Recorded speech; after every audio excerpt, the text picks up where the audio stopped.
Buenas tardes, busque usted la palabra del Señor en el libro de Primera de Timoteo capítulo 6 versículo 11. Dice así: Mas tú, oh hombre de Dios, huye de estas cosas y sigue la justicia, la piedad, la fe, el amor, la paciencia y la mansedumbre. Pelea la buena batalla de la fe, echa mano de la vida eterna, a la cual asimismo fuiste llamado, habiendo hecho la buena profesión delante de muchos testigos. Te mando delante de Dios, que da vida a todas las cosas, y de Jesucristo, que dio testimonio de la buena profesión delante de Poncio Pilato, que guardes el mandamiento sin mácula y sin reprensión hasta la aparición de nuestro Señor Jesucristo, la cual a su tiempo mostrará el bienaventurado y solo soberano, Rey de reyes y Señor de señores, el único que tiene inmortalidad, que habita en luz inaccesible, a quien ninguno de los hombres ha visto ni puede ver, el cual sea la honra y el imperio sempiterno. Amén. Esta es la lectura de la palabra, que el Señor añada revelación a su palabra.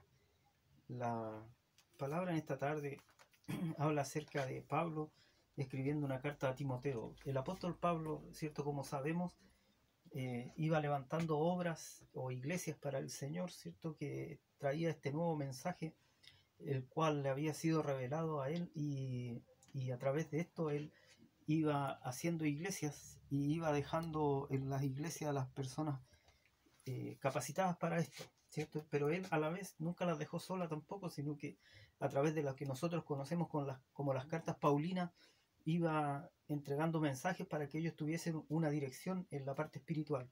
Entonces el apóstol Pablo, ¿cierto?, deja a Timoteo a cargo de una iglesia, y después, como le dije, a través de estas cartas o epístolas le iba direccionando, ¿cierto?, no solo a Timoteo, sino también a otros más. Pero esas cartas hoy en día, en este tiempo, nos sirven a nosotros para poder entender la perfecta voluntad de Dios, y a través de estas cartas es como nosotros los cristianos podemos guiarnos a través de aquello que Dios quiere hacer en nuestra vida.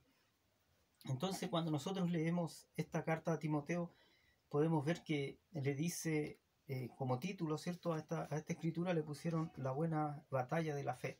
Entonces, cuando nosotros entendemos que hay una batalla, entendemos que son dos fuerzas que se oponen, ¿cierto? Ya sean dos países contrarios que tienen algún problema, ¿cierto? Y después de haber tratado de solucionarlo, ¿cierto?, de buena manera, no llegaron a entendimiento, y entonces entran en la guerra. Y aquí es una batalla de la fe, es por mantenerse, ¿cierto?, en el camino de Dios, a pesar de la adversidad, de la dificultad, ¿cierto? Quizás muchas veces usted en la vida, siendo creyente, siente que las cosas le sobrepasan, ¿cierto? Más de alguna vez ha escuchado a alguien que usted dice es un buen creyente, y en algún momento de su vida le va a decir que está sobrepasado, o que está con mucha pena o con tristeza, ¿cierto? Porque a veces las cosas de la vida pareciera que estuvieran fuera de control, ¿cierto? Y cuando nosotros leemos esta palabra, entendemos, ¿cierto?, que nosotros debemos hacer ciertos pasos para poder permanecer en la voluntad de Dios. Y quizás esto viene, ¿cierto?, que lo primero que nosotros debemos hacer es guardar. Lo primero, ¿cierto?, es guardar nuestro corazón. Porque dice el libro de Proverbios 4:23, dice: sobre todas las cosas guardadas, guarda tu corazón, porque de él mana la vida, ¿cierto? Entonces, lo que nosotros guardemos en nuestro corazón, eso va a ser lo que demostremos, ¿cierto?, hacia afuera. Lo que nosotros guardamos en nuestro corazón es lo que sale de nuestra boca. Es lo que, como dice en otra palabra, ¿cierto?, que los discípulos Jesús iba con sus discípulos y comieron sin lavarse las manos las espigas, ¿cierto? Entonces, ¿por qué era tradición de hombre? Y esta tradición de los hombres, ¿cierto?, es quizás lo que hacemos hoy en día. Nos preocupamos por lo que dice la tradición de los hombres, pero empezamos a dejar de lado, ¿cierto?, la tradición de Dios. Jesús le dice: mire, lo que contamina al hombre no es lo que se echa por la boca hacia adentro, ¿cierto? Porque después, cuando da la explicación, le dice: porque si yo como algo que me hace mal, el estómago, ¿cierto?, o mi cuerpo está capacitado para después devolverlo, ¿cierto? De alguna manera el cuerpo lo va a botar, lo va a echar afuera. Dice: va a la letrina, ¿cierto? Usted va al baño, por decirlo en palabras de este tiempo, y el cuerpo va a expulsar aquello que usted comió y le hizo mal, ¿cierto? Hoy en día también hay medicamentos, va al doctor y el doctor le va a sanar. Pero dice: pero lo que sale de la boca del hombre, eso es lo que contamina, ¿cierto? Si yo digo algo malo, ¿cierto?, si yo emito un juicio sin tener la certeza de lo que estoy diciendo es verdadero, es justo, ¿cierto? Entonces yo lo que diga, yo después ya no lo puedo devolver para mi boca, ¿cierto? No lo puedo decirle a otro, mira, ¿sabes qué? Lo que te dije no era cierto, ¿cierto? ¿Por qué? Porque él va a decir, bueno, pero yo ya lo dije, o sea, a lo mejor no me lo va a decir a mí, pero en su pensamiento va a estar, pero yo ya lo retransmití, ¿cierto? Entonces una información falsa, una información mala acerca de alguien va a crear mucho daño y después ya no hay cómo revertirlo, no hay cómo cambiarlo, ¿cierto? Entonces por eso Jesús le dice, lo que contamina al hombre no es lo que entra por la boca, sino lo que sale. Entonces, como leíamos en el libro de Proverbios 4:23, dice, por sobre todas las cosas guardadas, guarda tu corazón. Entonces, ¿para qué? Para que no hayan cosas malas en nuestro corazón y así tampoco esas cosas malas salgan por nuestra boca. Entonces dice, cuando peleamos la batalla de la fe, dice, más tú, oh hombre de Dios, huye de estas cosas. Entonces, ¿qué le está diciendo que huya a Timoteo? Le dice que huya de la... Si usted va un poquito más atrás, va a encontrar que le está diciendo acerca de la codicia, ¿cierto? Entonces dice, así que teniendo sustento y abrigo, estemos contentos con esto. En el libro de Timoteo 6, versículo 8. Porque los que quieren enriquecerse caen en tentación, en lazo y muchas codicias necias y dañosas que hunden a los hombres en destrucción y perdición. Porque raíz de todos los males es el amor al dinero, el cual codiciando algunos se extraviaron de la fe y fueron traspasados de muchos dolores. ¿Cierto? Entonces, usted me dirá, yo necesito trabajar. Ciertamente todos necesitamos trabajar. Y necesitamos, ¿cierto?, conseguir los recursos para poder vivir en esta vida. Necesitamos conseguir el sustento, ¿cierto? Y eso se da a través de conseguir el dinero para poder comprar los alimentos. Entonces, cuando nosotros vemos todo esto, tenemos que entender que cada cosa debe tener un tiempo para que así nuestro cuerpo también pueda descansar. Si usted, por necesidad de conseguir, ¿cierto?, quizás algo económico, por conseguir unos ahorros, por comprarse algo, ¿cierto?, está empezando a desgastar su vida y está durmiendo menos de lo que el cuerpo necesita, ¿cierto? Si yo estoy durmiendo poco, entonces quiere decir que después el cuerpo me va a pasar la cuenta, ¿cierto? Y voy a necesitar medicamentos para poder sanarme y voy a gastar quizás lo que ahorré, ¿cierto? Trabajando en tiempo extra, me lo voy a gastar comprando el medicamento que no me hubiese comprado si ¿cierto? Si hubiese ocupado el tiempo adecuado para trabajar, ¿cierto? Entonces cuando hay, o quizás usted me diga, es que me falta dinero para poder completar el mes, entonces pidámosle al Señor que nos dé sabiduría para crear una entrada, ¿cierto? Que haya una entrada extra para poder suplir, ¿cierto?, nuestras necesidades. Pero si es para almacenar o para comprar cosas, ¿cierto?, que no son del todo para edificar la vida cristiana, entonces quiere decir que yo estoy desgastando mi vida de una manera que Dios no le agrada, ¿cierto? Entonces estoy dejando de lado, por decirlo de alguna manera, las cosas de Dios en pos de conseguir las cosas materiales. Y por cierto que a todos les gusta tener cosas materiales, ¿cierto? A todos les gusta quizás tener, no sé, un buen televisor, un televisor grande y ver las cosas. No sé lo que ven, pero a la gente le gusta tener televisores grandes. Y supongo que debe ser bueno también. Entonces dice, la palabra de Dios dice en esta tarde que nosotros, ¿cierto? Dice, pelea la buena batalla de la fe, echa mano de la vida eterna, ¿cierto? Nosotros debemos tener siempre presente en nuestra vida que nosotros no estamos luchando por lo que hay en esta vida, ¿cierto? Por lo material, que no estamos luchando, ¿cierto? Porque la vida es pasajera, la vida, como dice por ahí alguien, la vida es efímera, ¿cierto? Entonces quiere decir que es como, no es algo cierto o verdadero. ¿En qué sentido? En el sentido de que, claro, si yo me toco me va a doler, ¿cierto? Si yo me pego o si me pegan me va a doler. No es en ese sentido, sino que la vida pasa tan rápido para el hombre y es tan corto el periodo del hombre, ¿cierto? Como más de alguna vez le he dicho, así que no lo voy a repetir. El hombre vive una poca fracción en el tiempo, ¿cierto?, del mundo. Es casi nada. Y después el hombre parte y después empieza para la persona, ¿cierto? Cuando muere, empieza hacia dónde voy, ¿cierto? O sea, voy a salvación y vida eterna o voy a perdición y a un juicio, ¿cierto? Entonces, ¿qué es lo que va a pasar después que yo parta del escenario de esta vida? Entonces me van a decir, ¿qué es lo que hice con lo que Dios puso en mis manos? Con lo que Dios puso para que yo administrara, ¿cierto? Entonces, cuando nosotros vemos en esa comparación, ¿cierto? Tenemos que echar, por eso dice, echa mano, ¿cierto?, de la vida eterna. O sea, recuerda, ten siempre consciente, siempre presente en tu vida que hay una vida eterna. Por lo tanto, ¿cierto?, a lo mejor si yo voy a pasar por tristeza o voy a pasar quizás por periodos, ¿cierto?, en que no va a haber abundancia y va a haber escasez, ¿cierto? Pero yo tengo que siempre tener presente de que hay una vida eterna y que yo estoy peleando por eso. Entonces la fe consiste, ¿cierto? Cuando nosotros vemos en la palabra de Dios qué es lo que es la fe y buscamos en el libro de Hebreos, ¿cierto? Hebreos capítulo 11 dice, versículo 1 dice, es pues la fe la certeza de lo que se espera, la convicción de lo que no se ve, porque por ella alcanzaron buen testimonio los antiguos. Por la fe entendemos haber sido constituido el universo por la palabra de Dios, de modo que lo que se ve fue hecho de lo que no se veía. Por la fe Abel ofreció a Dios más excelente sacrificio que Caín, por lo cual alcanzó testimonio de que era justo, dando Dios testimonio de sus ofrendas, y muerto aún habla por ella. Por la fe Enoc fue traspuesto para no ver muerte, y no fue hallado porque le traspuso Dios, y antes que fuese traspuesto tuvo testimonio de haber agradado a Dios. Entonces dice, pero sin fe es imposible agradar a Dios, porque es necesario que el que se acerque a Dios crea que le hay y que es galardonador de los que le buscan. Entonces el libro de Hebreos, ¿cierto? Hebreos 11, usted lo puede seguir leyendo, le dice acerca de la fe y cómo es que a Dios le agrada, ¿cierto? Que uno tenga fe y que crea en Él.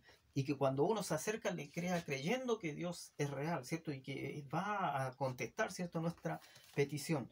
Entonces la palabra en esta tarde para Timoteo era esa, o sea, ten consciente de que tu fe es como va a ser tu certeza de que aquello que hoy no puedes ver, ¿cierto?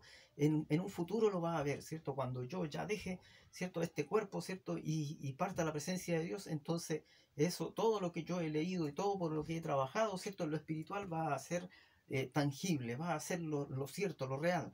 Hoy, en este tiempo, ¿cierto? Cuando nosotros estamos sobre esta tierra, sobre el escenario de esta tierra, entonces para nosotros lo cierto es lo que yo puedo tocar, ¿cierto? Lo que yo puedo ver, lo que yo puedo palpar, ¿cierto? Si yo veo este papel, ¿cierto? Tiene letras escritas y yo las leo y a través de eso puedo guiarme acerca de algún tema. Y en lo espiritual, ¿cierto? Nosotros leemos la palabra de Dios para poder entender qué es lo que es el propósito de Dios para nuestra vida. Entonces, cuando nosotros entendemos que el apóstol Pablo, ¿cierto? Le escribe a Timoteo para que él no se aparte de la fe, para que no se aparte del conocimiento de Dios, sino que sea sabio, ¿cierto? Porque él no estaba solo, Timoteo, sino que él estaba a cargo de una iglesia, por lo tanto, lo que él hiciera no le iba a afectar solamente a él, sino que también iba a afectar a quienes él estaba enseñando, porque no era una palabra solamente para él, sino que era para que él pudiese guiar a la iglesia, ¿cierto? Entonces, el apóstol Pablo dice, pelea la buena batalla de la fe, echa mano de la vida eterna a la cual asimismo fuiste llamado, habiendo hecho la buena profesión delante de muchos testigos, ¿cierto? Entonces, la buena profesión tenía que ver, ¿cierto?, con que pudiese él hacer un buen trabajo acerca del testimonio que iba entregando acerca de la fe en Cristo Jesús como nuestro Señor y Salvador. Entonces, el primero, ¿cierto?, que lo hace es Jesús y dice que es ante Poncio Pilato, ¿cierto? ¿Por qué? Porque él no estimó su vida, ¿cierto?,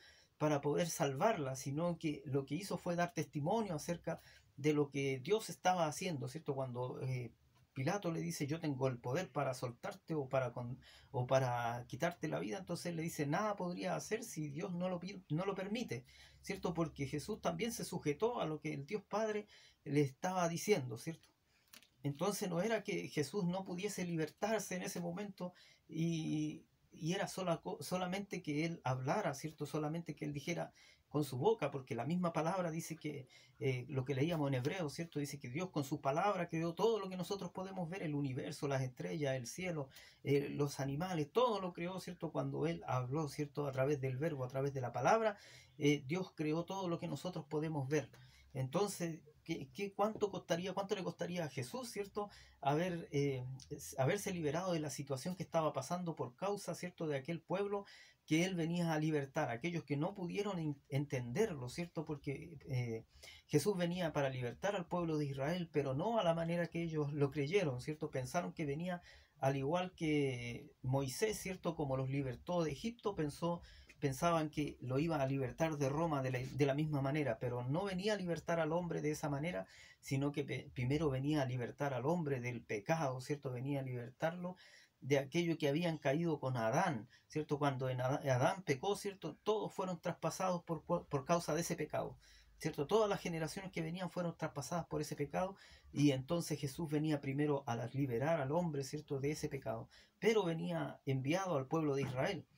Y el pueblo de Israel le rechazó, y por causa de eso nosotros entramos, ¿cierto?, en esta promesa. Los que no eran del pueblo de Israel, los gentiles, entonces entraron a la promesa de Dios, y nosotros pudimos también ser rescatados en esa misma muerte en la cruz.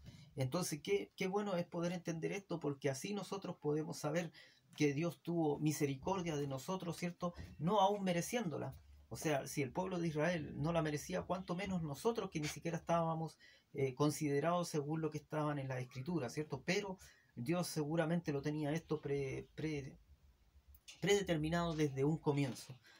Pero para nosotros es bueno, ¿cierto?, agradecer a Dios porque tuvimos la oportunidad de poder salvar, ¿cierto?, nuestra alma. Dice: pelea la buena batalla de la fe, echa mano de la vida eterna, a la cual asimismo fuiste llamado, habiendo hecho la buena profesión delante de muchos testigos. Te mando delante de Dios, que da vida a todas las cosas, y de Jesucristo, que dio testimonio de la buena profesión delante de Poncio Pilato, que guardes el mandamiento sin mácula ni reprensión, ¿cierto? O sea, sin mácula, sin mancha.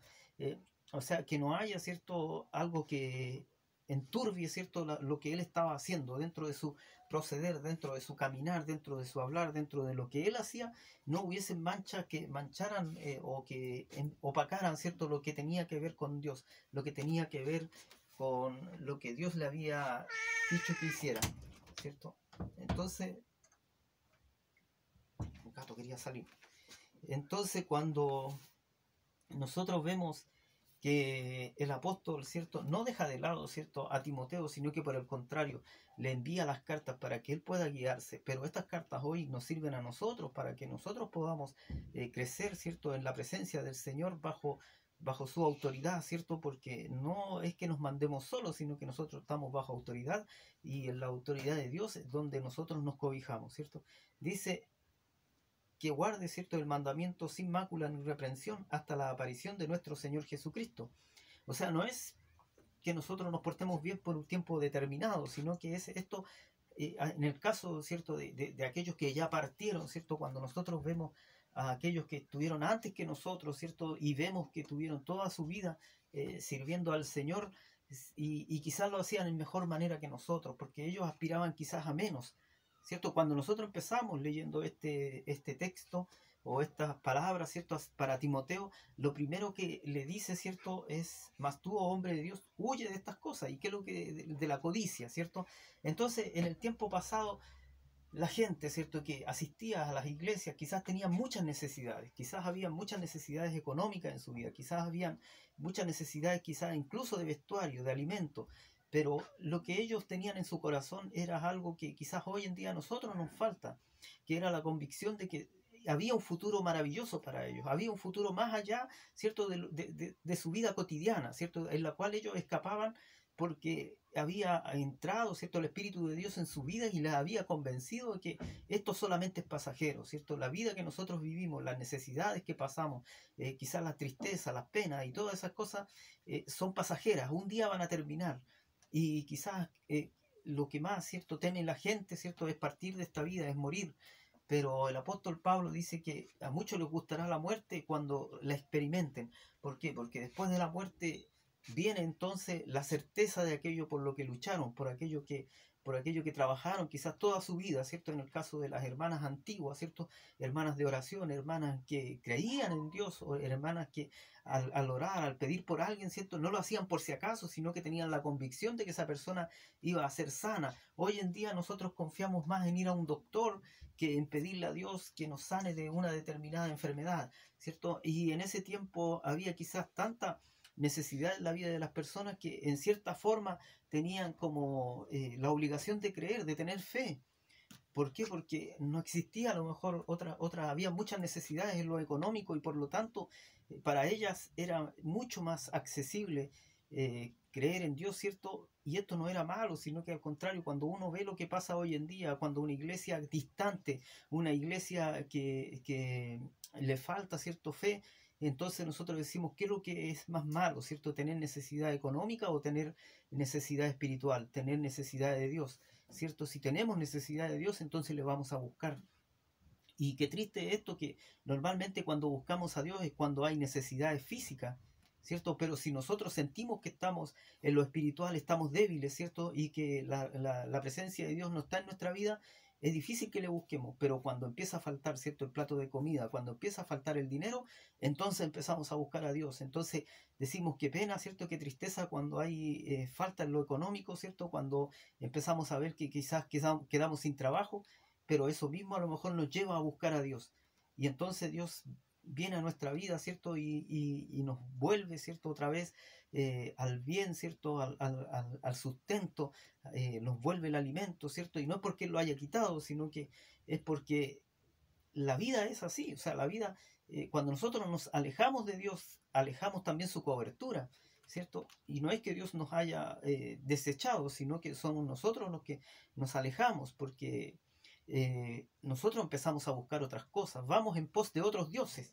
Esa es la cosa. Entonces, cuando nosotros vamos tras la codicia, ¿cierto? Cuando nosotros vamos tras buscar las cosas económicas y dejamos de lado a Dios, entonces estamos dándole preferencia, ¿cierto? A aquello que no es lo que nosotros necesitamos. Si nosotros pudiésemos entender en nuestro intelecto de que nuestra vida es pasajera, ¿cierto? Y que este es un trámite que vamos a hacer, ¿cierto? Y vamos a pasar aquí en la tierra un tiempo, pero que después Dios nos ofrece, ¿cierto? Llevarnos, dice, a un lugar donde Él está. Entonces nosotros quizás podríamos buscar más de cerca a Dios y entender que nosotros necesitamos a Dios para que Él nos perdone, para que Él nos limpie y nos guarde cada día de los peligros que hay en esta vida. Entonces dice, te mando delante de Dios que da vida a todas las cosas y de Jesucristo que dio testimonio de la buena profesión delante de Poncio Pilato, que guardes el mandamiento sin mácula ni reprensión hasta la aparición de nuestro Señor Jesucristo, la cual a su tiempo mostrará el bienaventurado y solo soberano Rey de Reyes y Señor de Señores, ¿cierto? Entonces a su tiempo, ¿cierto? Dios mostrará, ¿cierto? Todo lo que hay para nosotros. Y por eso le digo, porque como esto es por fe, nosotros no lo vamos a ver sino hasta que partamos del escenario de esta tierra o cuando el Señor venga de vuelta, ¿cierto?, a llevar a su iglesia. Estamos en tiempos difíciles, estamos en tiempos en donde parte de lo que dice aquí también dice, sigue la justicia. En el versículo 11 dice, y sigue la justicia. Cuando nosotros nos preguntamos, ¿y qué es lo que es la justicia?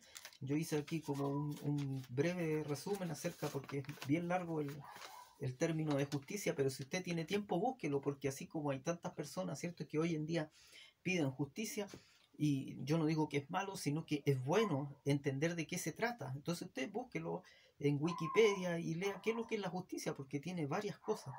Entonces yo puse, la justicia es un conjunto de valores esenciales sobre los cuales debe basarse una sociedad y el Estado. Estos valores son la equidad, la igualdad y la libertad. Entonces la igualdad, ¿cierto?, es fácil de entender, la libertad también es fácil de entender, pero la equidad, entonces aquí ya es una palabra más o menos desconocida, y la equidad quiere decir cualidad de dar a cada uno lo que merece en función de su mérito o condición, ¿cierto? Entonces el mérito es, por ejemplo, en lo académico. Si yo alcancé un grado académico, fui a la universidad, ¿cierto? Quiere decir que mi sueldo va a ser de acuerdo a los méritos académicos que alcancé. Y la necesidad quiere decir que si yo dentro de un estado, ¿cierto? El estado es, yo tengo dificultades, ¿cierto?, para moverme o para no puedo trabajar, entonces el Estado me va a dar una subvención para que yo pueda subsistir. Entonces, la justicia tiene que ver con eso, ¿cierto? Es mucho más amplio el término, pero usted lo puede buscar y así también entender de qué se trata la justicia, ¿cierto? Para cuando a usted le digan, ¿quiere usted justicia?, usted pueda entender de qué es lo que le están hablando, ¿cierto? Entonces, la palabra en esta tarde nos habla acerca de la fe, ¿cierto? Que nosotros debemos mantener la fe encendida en nosotros. La fe de nosotros es en Cristo Jesús, Señor nuestro. Entonces, no es por la capacidad que nosotros podamos hacer, sino que es en creer en quién nos ha llamado, es creer en quién nos guía, en quién nos guarda y en quién nos da la provisión cada día. Esa es entonces la fe, es pues la certeza de lo que se espera, la convicción de lo que no se ve. Hoy en día no podemos ver, pero va a haber un futuro, un tiempo en el cual sí va a ser claro y vamos a poder ver y palparlo, ¿cierto? Entonces ya no va a ser necesaria la fe, ¿cierto? Porque ya va a ser tangible, ya va a poder verla usted y va a poder alegrarse en su corazón por causa, ¿cierto?, de haber seguido al Señor todo este tiempo, a pesar de cómo estuvieran las cosas, ¿cierto? A pesar de que parecía que todo era adverso, pero si usted permaneció fiel en los caminos del Señor, entonces quiere decir que el Señor le va a llevar hasta la otra orilla, ¿cierto? Como veíamos en la predicación anterior, y usted va a poder llegar a buen puerto, va a poder llegar, ¿cierto?, a la salvación y la vida eterna, en la cual usted ha creído a través de la fe. Que el Señor le bendiga y le guarde, para Dios sea la honra, la gloria, y Él de mí tenga su misericordia.